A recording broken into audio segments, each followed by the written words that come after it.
So Mick, first question. You've been rocking the world for almost half of the century. Since the inception of Uriah Heep, music scene has dramatically changed. Do you think it changed for better or worse? Very hard to say. I think there's a bit of each. You know, it's good that things are so immediate now, but it's also a disposable age, you know, where you can do everything in one button in your home and it arrives next morning, you know. So there's no anticipation, no romanticism involved with the music, you know, it's very disposable. So that's the bad side of it, but the good side of it is the immediacy, you know, with your Facebook and websites and Instagrams and things, you know, it's just everything happens very quickly. You know, whereas in the old days you used to wait 6 months for a fan letter, you know, but now it's six seconds and you're in. What band or musicians did inspire you to pick guitar and begin a long and winding road in such an unpredictable professional field? Did you dream of becoming someone else rather than rock musician? I kind of started in the jazz field, like Les Paul Merriford and Tal Farlow, all guitarists, Barney Kessel, people like that, you know, Django Reinhardt, of course. And they were very inspirational to me. And then I kind of went through the jazz thing into a rock thing, and then the rock took over totally, you know. But basically it was from a jazz standpoint. What was the atmosphere in the late 60s England while you and David Byron were cementing your future band and carving the style, which has become immediately recognizable out of many bands of that era? It was total madness. It was changing very quickly from all these bands that wore suits and did little dances while they played to those growing the long hair and being rebellious. You still have it? And big stacks, yeah, thank God for that. Big stacks of amplifiers behind us, you know, so it was a bit rebellious. But it was a very, very exciting time. And it wasn't commercial? And out of that, no, it wasn't done any commercial. It was only done through the love and passion of what you did. And that's why so many good songs came out in that era, and they still stand the test of time today. That's what exactly I wanted to talk about. Your very first hit song, Gypsy, that opens your debut album, Very Heavy, Very Humble, is overloaded with keyboard rather than guitar solos. And such an organ music has been played throughout the whole career of the band. Why did the band choose that direction, where organ prevailed? It only prevailed on that one song, the rest of them are all guitars. It's just that one particular song we felt that if you take out the earthy riff and play a solo, you lose a lot of the drive of the song. So it's better for me to keep the riff going and a keyboard playing the solo. Yeah, lots of our listeners are really curious about the story behind the song Gypsy. Why? Because the storyline is very similar to one of the old Soviet film, which was based on Soviet writer novel. Could you tell us why the band elaborated such an untypical theme for the English band? Well, David Byron and myself, we had a fascination with gypsies. And gypsies in England are travellers, world travellers. They travel around in caravans and they pitch their caravans anything where they like, and it's freedom, it's total freedom. They're not trapped in four walls. They take their four walls wherever they want to go. And we loved that nomadic lifestyle, it was called. And so that's why we wrote the song about that, basically. Okay, so there's nothing to do with that. You didn't... We hadn't been to Russia by that time, okay, so... fine, yeah. And your sophomore album was Salisbury, which was brilliant, but left many fans befuddled with the title track. Why Salisbury in mini orchestra suite about love? And why did you decide to go experimental at so early stage of your career? The song is a masterpiece, but unfortunately not playable on tours. Well, it's a very long song. It is very adventurous, very progressive, but I think that depicts the time that we wrote that song, you know. It was all very free. There were no rules being made, we were making new rules. And so we didn't stay within a 3-minute format, we took it to 20 minutes, you know.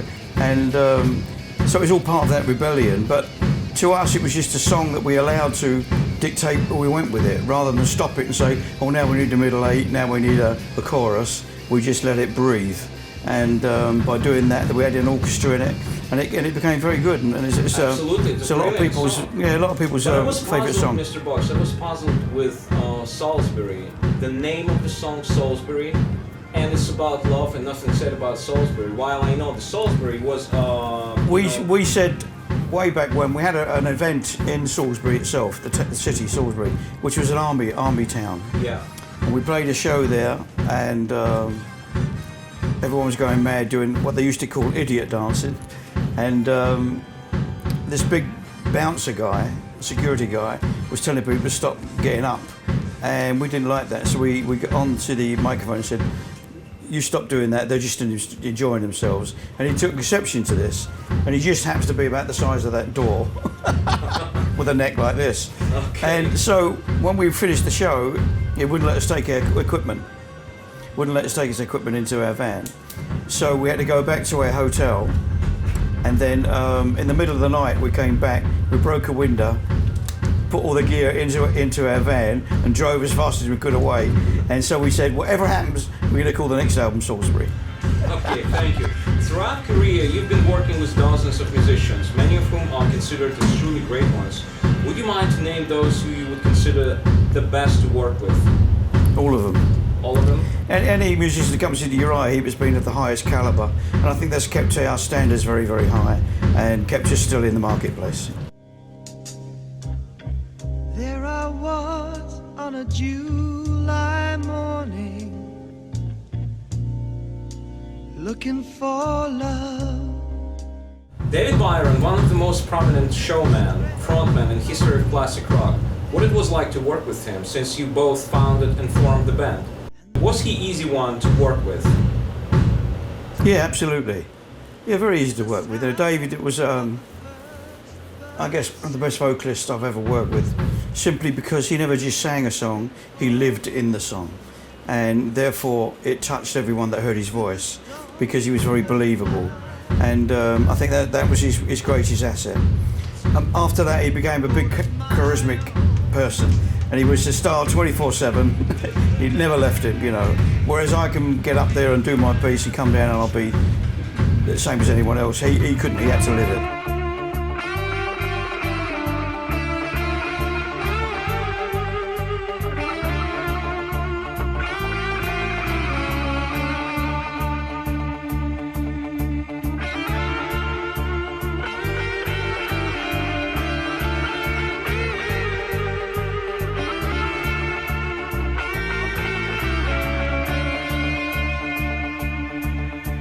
Sympathy just doesn't mean that much to me. Compassion's not the fashion in my mind. Well, do you think retrospectively right now, that Yes. at some point of the career, the band could have him returned to Uriah Heep, especially at the time when John Lawton had left the band, because it was a time of turmoil for the band? It was. We got to a point where we just couldn't exist together within that framework. So we had to disband it. You know, it's just one of those things. It's like people get married, and you get married for life, but not many marriages last because people grow in different directions. And it's the same as that with the bands. You know, people just grow in directions. They feel that they can't be on the road anymore. They feel that they want to write more songs in a different direction than what the band stands for. And so there's many reasons why these things evolve. Okay, you have never put out any solo album, which is not that usual, as many famous musicians have tried from your band, David Byron, Ken Hensley, other musicians, and many of them quite successfully, right? So why didn't you try? In my opinion, it's my personal opinion, you had and still have that potential. Could it be that you always considered Uriah Heep as the only project you're solely devoted to? I have a balance in life between my family and my musical life, and it's very important for me to keep that balance, and it keeps me sane. And so if I go home after 6 weeks or 12 weeks on the road like we are now and say I'm going to go and start working on a solo album and I'll be away for another 3 months, I think my family will kill me. I see, yes. So, and if I have to do it right, I would only do it correctly, you know, and get a band together, a bunch of musicians that I really like to play with, and we'd go in, we'd rehearse it properly, and we'd go through the whole process of getting the album together. I couldn't do it cheaply on a computer at home or anything like that. So I think that balance in life just doesn't allow me to do it because Uriah Heep takes up so much of our time. Great. Your band's legacy is enormous. Always wondered how you come to agreement with other musicians on songs set for live performance. In my opinion, it's very difficult to choose that dozen of songs which would satisfy the preferences of your fans. I think because we go around the world so many times and we play in 61 countries, we tend to get a feel for the songs that we know people are going to come and want to hear, and that would be July Morning, Gypsy, Easy Living, Lady in Black, and Stealing and things like that. So, and Gypsy, of course. And so, you know, occasionally we'll revisit a song like you just said. We'll bring in some old ones. And but you know, we're also looking forward to. So we use some songs from our latest album, Outsider. And of course, we're now recording a new album that will come out in September called Living the Dream. So next time you see us, we'll be doing more songs from that. So. Okay, great. So we heard that the band is recording a new album, or probably has recorded. It's recorded, yeah. Have recorded? Yeah, we recorded it in January in 19 days, yeah, with a producer, a Canadian producer called Jerry Ruston, who's a marvellous guy. He's produced Winery Dogs and Stone Sour. He's worked with the Black Star Riders, with Europe. He's done a lot of stuff. So we've worked with him. It's all recorded and he's in LA now at the moment mixing it. And it was on Frontiers Records, the Italian record company, and then we released it in September. What is your favorite, most favorite band besides of Uriah Heep? And your, let's say, the best guitarist in your opinion in the history of rock and roll? I don't really have a favourite band, but guitarist would be Jeff Beck. After Gary Payne left the band back in 1975, you have hired John Batten. And there was a rumor widely spoken in mass media back in 1976, and it had it that David Byron was fired from the band by suggestion and even the stipulation by John Batten. Was it true or not? Fired by John when? I mean, not fired, but it was he insisted that David Byron was fired. No. It was a group decision. It was always a band decision. It was a very hard decision to make, but David made it impossible for us to make any other decision than that. Your group, Uriah Heep, was the very first Western rock band that was allowed to do concerts in the Soviet Union, right, back in 1987. So 30 years ago, more than 30 years ago. Well, at that time, did you feel being a messenger of the free world by playing live shows in the Soviet Union, which was called that time Evil Empire? What kind of message you had then? I don't think we had any message other than what we had with our music. You know, we just let our music do the speaking. We had no message. It was just, we were invited over there by Glasnost when I think Gorbachev and Reagan were having their peace talks, and we thought, well, why not? And we said, are we popular enough to be going over there? And our Hungarian promoter called Laszlo Hegedus from Hungary, he said, you won't believe how popular you are. And then we went over there and we found out how popular we were, through the black market and everything else. So we played to 180,000 people and it was just wonderful. Wonderful. Yes. And also the question is, were you forced at that time when you were playing in the Soviet Union, because it was Soviet some communist country. Oh yes. Were you forced to play a suggested or particular, let's say, live set songs? No. No? No, none at all. No. I think the only thing they were worried about is the audience, so they put the audience 30 metres away from the stage. 30 metres? Yeah, wow, We couldn't even see them.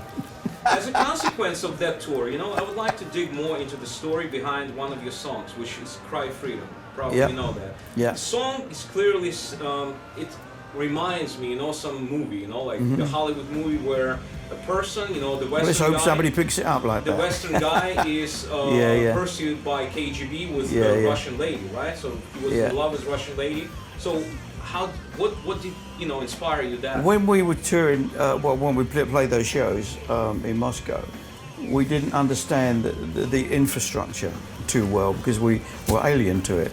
But then we found out that people to have a passport to come from another part of Russia to come into Moscow, we felt was just, to us it was just, we couldn't actually believe it.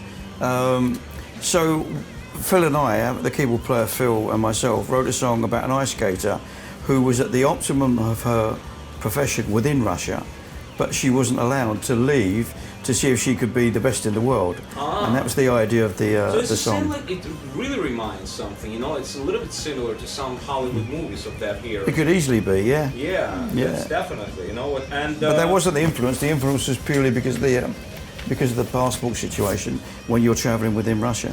Uriah Heep released many albums. Some of them are really, really great, true classic albums, brilliant masterpieces. So which one is, in your opinion, stands out as the best or the most favorite for you? The next one. The next one. Never look back.